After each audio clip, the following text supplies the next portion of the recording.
اسرائیل، امریکہ اور ایران کے درمیان جاری کشیدگی 40ویں دن 2 ہفتوں کی مشروط جنگ بندی کا اب اعلان ہو گیا ہے۔ جی ہاں، 2 ہفتوں کی جنگ بندی کا اعلان کر دیا گیا ہے۔ جنگ دراصل پورے شباب پر تھی اور ہر گزرتے دن کے ساتھ یہ جنگ اور شدید ہوتی جا رہی تھی، اور کہیں نہ کہیں بلا شبہ اسے ایک اہم پیشرفت مانا جا رہا ہے، اور اسے ایران کی حکمت عملی کی بڑی کامیابی کے طور پر بھی دیکھا جا رہا ہے۔ آپ کو بتاتے چلے کہ ایران نے اس پورے تنازع میں جس صبر، تسلسل اور اسٹریٹجک توازن کا مظاہرہ کیا، اس کا نتیجہ اس جنگ بندی کی صورت میں سامنے آیا ہے۔ ایران نے نہ صرف میدان جنگ میں اپنی صلاحیت دکھائی بلکہ سفارتی سطح پر بھی دباؤ برقرار رکھا۔ ایرانی موقف واضح رہا کہ وقتی جنگ بندی دراصل مخالف فریق کو دوبارہ منظم ہونے کا موقع دیتی ہے۔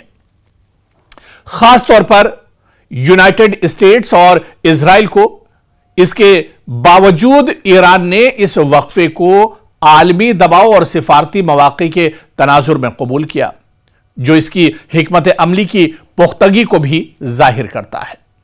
اس سے پہلے آپ دیکھیے کہ امریکی صدر ڈونلڈ ٹرمپ نے نہ صرف ایران کو لے کر سخت بیان دیا تھا بلکہ دھمکی بھرے انداز میں کہا تھا، اور ٹرمپ کا وہ سخت بیان کی آج رات ایک پوری تہذیب مٹ جائے گی جسے دوبارہ زندہ نہیں کیا جا سکے گا۔ یہی الفاظ تھے امریکی صدر ڈونلڈ ٹرمپ کے، اور انہوں نے کہا تھا کہ ایران کو ہم نیست و نابود کر دیں گے، ایک رات میں ایران کو ہم صفحہ ہستی سے مٹا دیں گے، ایران کو ختم کر دیں گے۔ لیکن ڈونلڈ ٹرمپ کو شاید یہ نہیں پتا تھا کہ یہ فیصلے کہیں اور سے ہوتے ہیں۔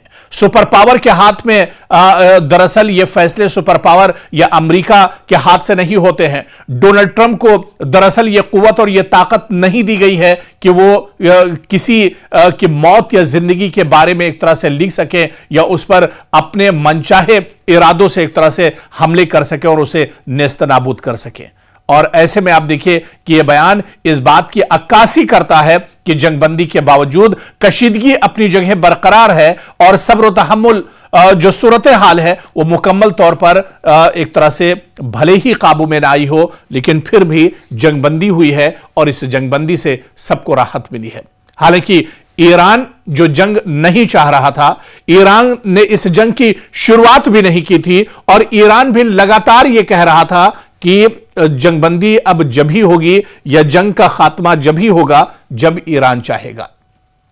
دراصل اس جنگ کو لے کر بہت زیادہ دباؤ امریکہ اور اسرائیل پر تھا۔ اس جنگ کو اگر 40 دنوں کی اس جنگ کو دیکھا جائے تو ایران کا بہت بڑے پیمانے پر جانی اور مالی نقصان ہوا ہے، لیکن آپ دیکھیں کہ اس نقصان کے باوجود جس طرح سے ایران اس جنگ میں ڈٹا رہا، ایران نے کبھی یہ نہیں کہا 40 دنوں میں کہ وہ جنگ بندی چاہتا ہے، وہ جنگ کو ختم کرنا چاہتا ہے، بلکہ دشمن کی طرف سے جو حملے ہوتے تھے ان حملوں کا اینٹ کا جواب پتھر سے ہمیشہ ایران نے دیا ہے۔ اور اس بیچ آپ دیکھیں کہ جنگ بندی کا اب اعلان ہو چکا ہے۔ 2 ہفتوں کی مشروط جنگ بندی کا باقاعدہ اعلان کیا گیا ہے۔ یہ اعلان براہ راست امریکی صدر ڈونلڈ ٹرمپ کے سوشل میڈیا اکاؤنٹ کے ذریعے سامنے آیا ہے، اور اس کا مقصد وقتی طور پر جنگ کو روک کر سفارتی راستہ دراصل ہموار کرنا ہے۔ اور یہ جنگ بندی دراصل کئی حوالوں سے بہت اہم ہو جاتی ہے، کیونکہ ایران نے دباؤ کے باوجود اپنی پوزیشن اس پوری کشیدگی میں، اس پوری جنگ میں اپنی پوزیشن ایران نے مضبوط رکھی۔ امریکہ کو وقتی طور پر جنگ روکنے پر آمادہ ہونا پڑا، عالمی سطح پر سفارتی کوششوں کو اس سے بہت مضبوطی ملی ہے۔ تاہم یہ صرف ایک عارضی وقفہ نہیں ہے۔ اگر اس دوران مستقل حل نہ نکالا گیا تو خدشہ ہے کہ جنگ دوبارہ شدت اختیار کر سکتی ہے۔